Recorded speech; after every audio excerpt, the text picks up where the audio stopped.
Government ERP modernization. Why 75% of complex implementations run through challenges? Here's a sobering statistic that should concern every government official that is planning to embark on this project. Between 74% and 80% of government ERP projects experience significant problems or outright failure. I'm AV, and today we're going to examine why government ERP projects might fail at nearly double the rate of private sector implementations.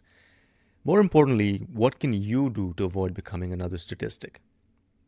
In just the past year, we've seen Birmingham City Council budget explode from £19 million to over £216 million, contributing to the council's bankruptcy.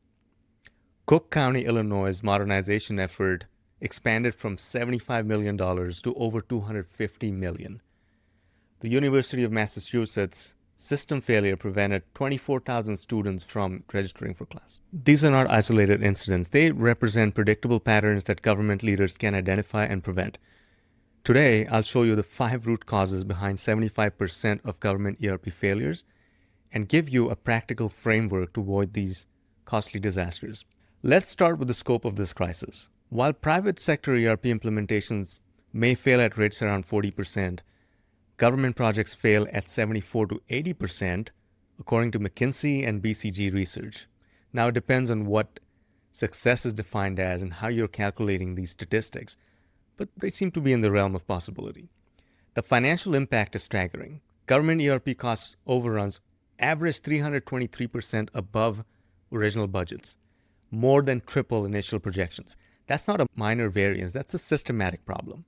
Consider these recent examples. Birmingham City Council started with a £19 million Oracle project that grew to $216.5 million, a more than 1,000% increase. The project left Europe's largest local authority unable to produce auditable financial statements for 18 months. California's payroll modernization exceeded $200 million before abandonment. North Carolina's financial system implementation required an additional $90 million beyond the original contract just to reach basic functionality. Educational institutions face similar challenges. The University of Edinburgh's implementation left staff, students, and suppliers unpaid for extended periods, with the Senate calling it a scandalous failure of management.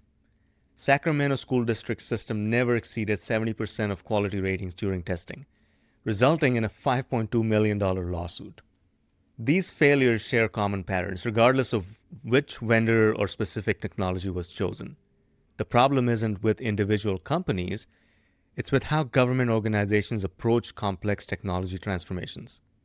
Why do government implementations fail at nearly double the rate of private sector projects?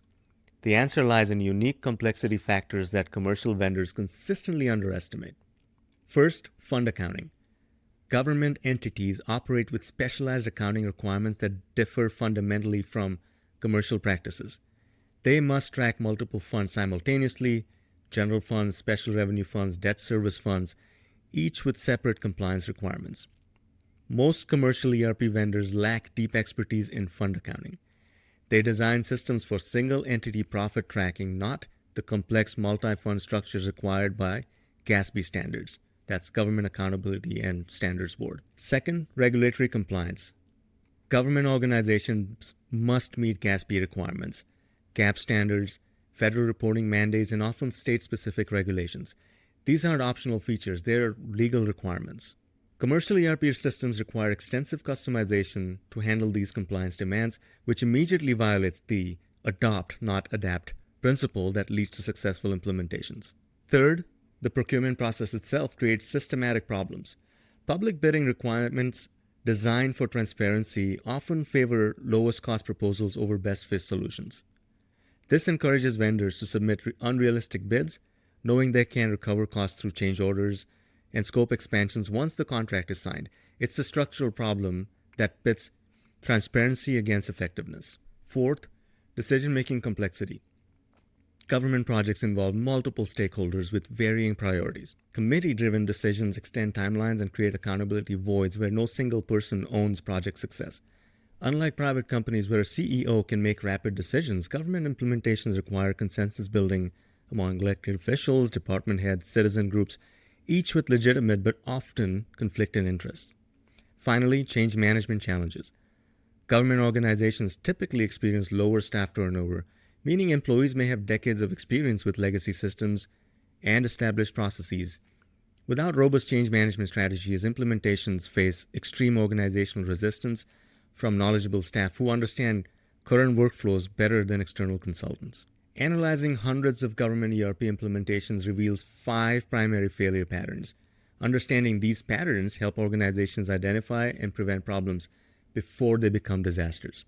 Number 1, requirements analysis. 22% of failures stem from inadequate requirements analysis. Organizations proceed without fully understanding their unique needs or documenting current state processes.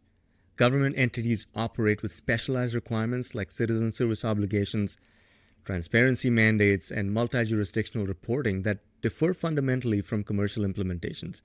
When these aren't properly documented, vendors build systems that can't meet operational needs. 18% fail due to vendor selection problems. The RFP process systematically disadvantages specialized solutions in favor of large commercial vendors who may lack government-specific experience. This creates situations where vendors use taxpayer-funded projects as learning labs, developing government expertise at client expense, rather than bringing proven solutions to the table. Change management neglect is the next. 17% fail because organizations neglect change management. They focus on technical implementations while ignoring the human aspects of transformation. Government employees often have decades of institutional knowledge and established relationships with current processes. Without sustained support and clear communication, they naturally resist changes that disrupt workflows. Next is data migration complexity. 16% fail due to underestimated data migration complexity. Legacy government systems often contain decades of information that require cleanup and automation. Next is governance structure weaknesses. A lot of projects fail due to weak governance structures. Committee-driven decision-making creates accountability voids where no single individual owns project success or has the authority to resolve conflicts quickly. Successful implementations require clear decision-making and empowered project sponsorships, elements that are often missing in project teams or governance teams. Understanding these failure patterns enables prevention. Here are 5 evidence-based strategies that dramatically improve government ERP success. 1. Establish clear executive ownership. Designate a single empowered project sponsor rather than committee leadership. This person must have authority to make rapid decisions when issues arise and accountability for overall project success. Successful implementations require someone who can break ties, resolve conflicts, and maintain momentum when political pressure or organizational resistance emerge. Second, move beyond lowest cost procurement to evaluate total cost of ownership and government-specific experience. Require demonstrated success in similar government environments with references you can verify. The cheapest initial bid often becomes the most expensive implementation when change orders, delays, and remediation costs are included, not to mention bad customer support. Third, plan realistically for government complexity. If vendors estimate 12 months, plan for 18 to 24 months in government environments. Also, you have to make sure that the vendors are taking into account your blackout dates, your budget schedules, your audit dates, and when people are generally going to be out of the office. So getting a schedule from a vendor is okay as long as you're overlaying it with the right expectations for your organization. Remember, go live dates and go live events need to be your definition of go live, not the vendors.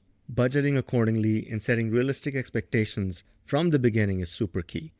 Under-promising, over-delivering build trust. Over-promising and under-delivering destroys credibility and political support. Next, invest in change management. Develop comprehensive change management strategies addressing the human aspects of transformation. Government employees need sustained support, clear communication, and involvement in solution design. Institutional knowledge is valuable. Leverage it rather than dismissing it. Government employees understand citizen needs and regulatory requirements better than external consultants. Next is risk management and contingency planning. Maintain independent oversight capabilities and develop contingency plans for vendor performance issues. Don't become completely dependent on a single vendor for project success. Government ERP modernization doesn't have to result in cost overruns and implementation disasters. These failures follow predictable patterns that organizations can identify and prevent. We've created a comprehensive government ERP survival kit that helps you evaluate your organization's readiness and identify potential problems before they become expensive mistakes. Click the link in the description to download this free resource and subscribe for a weekly analysis of government technology implementations. If this analysis helped you understand government ERP challenges better, please like this video and share it with other government officials facing similar decisions. Until next time, this is AV. I'm the founder and CEO at Avero, helping you navigate successful digital transformations. Thank you for watching.